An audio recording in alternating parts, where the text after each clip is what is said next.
Meus queridos irmãos e irmãs aqui presentes e aqueles que estão nos acompanhando através das redes sociais, como é bom a gente fazer memória de um santo tão querido, como foi Santo Antônio. Tantas comunidades, paróquias, dioceses, tantos institutos religiosos, casas de formação, que segue a inspiração e a espiritualidade desse santo, pregador da misericórdia, conselheiro, por isso mesmo, se tornou muito popular, que todos a ele acorriam. Se algum dia vocês tiverem oportunidade de ir na Itália e conhecer Pádua, vocês vão ficar impressionados com a simplicidade do santuário dedicado a ele, mas também do clima de oração que existe lá dentro. É uma coisa que impressiona ir ao santuário de Pádua, na Itália. Esse santo que muito tem a nos ensinar nos dias de hoje. Então pedimos primeiro a intercessão de Santo Antônio, que ele nos ajude a viver como cristãos, unidos pelo Espírito Santo, que é o tema escolhido para a nossa oração desta noite. Santo Antônio, ajude-nos a vivermos como irmãos e como irmãs, unidos na força do Espírito Santo. E já estamos próximos de celebrar a solenidade da Santíssima Trindade, onde vamos refletir, rezar à luz deste mistério uno e trino, do qual o Espírito Santo é a terceira pessoa, que tanto nos inspira, porque somos movidos por essa força que nos envolve, que nos toca, que nos faz fazer o bem onde quer que nós estejamos. Já foi lembrado aqui, e também quero recordar a memória de São José de Anchieta, um santo nosso, pouco conhecido. Quem aqui já foi ao santuário de Anchieta? Levante a mão. Oh, que beleza! Muitos aqui já foram até lá. E muitos irmãos e irmãs nossos vão ao convento, claro, o convento da Penha, vão a outros santuários espalhados por esse Brasil e às vezes esquece de ir aqui ao santuário de São José de Anchieta, recentemente restaurado na sua originalidade. E recordar Anchieta é recordar também esse ciclo que marcou a vida deste santo, que veio para o Brasil considerado alguém que tinha poucos tempo de vida pela frente.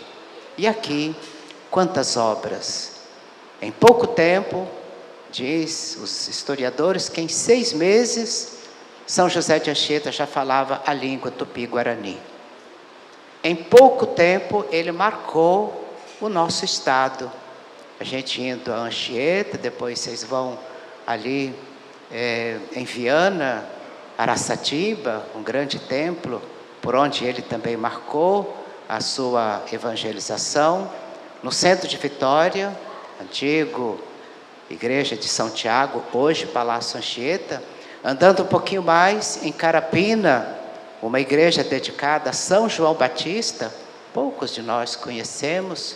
E um pouquinho mais à frente, nós vamos encontrar lá em Reis Magos, uma igreja também onde ele foi um grande pregador do Evangelho.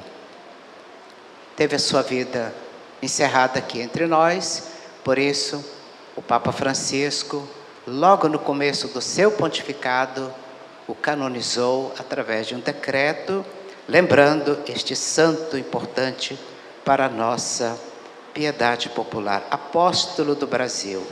Muitos são os registros históricos da pessoa de São José de Anchieta. Então pedimos ao Senhor nosso Deus a intercessão de São José de Anchieta, grande catequista, grande missionário, grande evangelizador. Não só com as palavras, mas com seu testemunho de consagração a Deus e ao serviço ao reino. Ouvimos a palavra de Deus através de um texto belíssimo da primeira leitura, extraído do livro dos Reis. Vocês que estão aqui celebrando essa trezena, estão também meditando a história, a vida do profeta Elias, Que profeta que muito nos inspira hoje também. Para escapar à morte, vai para o Monte Carmelo. Então a primeira leitura apresentou-nos este profeta, homem totalmente sintonizado com Deus. O profeta totalmente sintonizado com Deus. Que mesmo diante do flagelo da seca que assolava aquela região, o profeta não perdeu a capacidade de discernir os sinais de Deus. Vocês ouviram o texto falando de uma seca que assolou a região onde o profeta estava.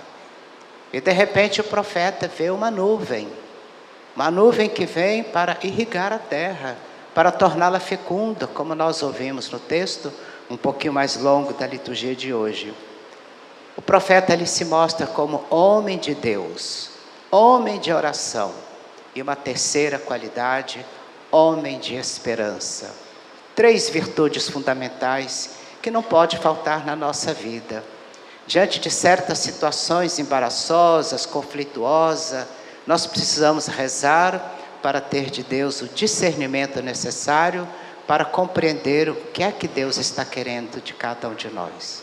Seja na família, como no ambiente de trabalho, na vida de comunidade. O discernimento é um dom do Espírito. Há poucos dias nós celebrávamos Pentecostes. O discernimento é um dom do Espírito. Então Elias ajuda Acabe a perceber que aquela nuvem é o sinal de Deus que ampara seu povo em tempos de aflição. Então, discernimento, oração e esperança. Vivemos num momento de retorno, graças a Deus, das nossas festas. Certamente ano passado vocês não fizeram a festa nesse formato presencial, não é verdade? Celebrávamos de forma estranha, as pessoas em casa, algumas pessoas na igreja, não foi assim? Tempo difícil, que ainda não chegamos ao fim da pandemia, né? Nós não esperamos que a coisa não volte. Então, somos pessoas de esperança, com certeza. E a gente aguardava esse momento para estarmos juntos novamente.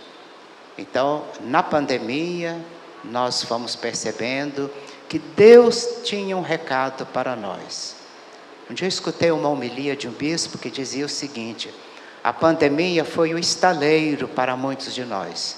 Nós estávamos muito acelerados e precisávamos fazer uma pausa longa, que durou 2 anos de forma mais intensa. Então, nesse contexto, muitos de nós discernimos o sinal de Deus que aí estava. Assim como Elias, que vai discernir o sinal da presença de Deus na nuvem que traz a chuva, irriga os campos e traz o alimento novamente. E por que ele percebe a presença de Deus? Porque foi homem de oração, homem de esperança. Então, pedimos a Deus que nas aridez de nossa vida, sejamos pessoas que confiam em Deus e que esse Deus jamais abandona quem nele acredita. O evangelho que nós ouvimos da liturgia de hoje, de São Mateus, estamos também lendo e meditando o capítulo 5º do evangelho de Mateus, trata do tema da justiça, que está no coração do evangelista Mateus. Não se pode viver e acolher os ensinamentos de Jesus sem que a gente viva conforme a justiça que vem de Deus. E aí Jesus recorda, no coração dos mandamentos deixados por Moisés, estava o mandamento não matar. Mas Jesus vai mais além. Jesus leva a palavra de Deus à sua máxima expressão. Porque ele foi criticado, vocês ouviram o texto de ontem, né? Que Jesus estava sendo criticado de estar passando por cima das leis e dos ensinamentos dos profetas. Jesus vai lembrar na sua catequese que as nossas atitudes, a nossa maneira de ser e viver, ela muitas vezes é tão ruim quanto o ato de não matar.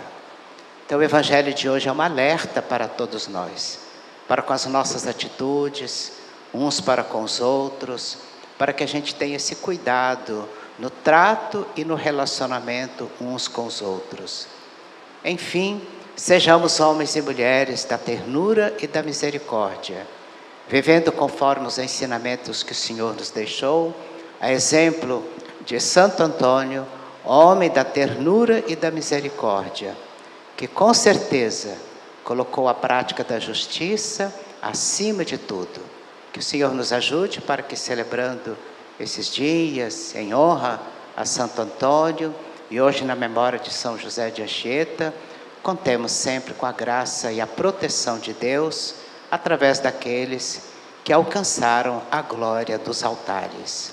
São José de Anchieta, rogai por nós.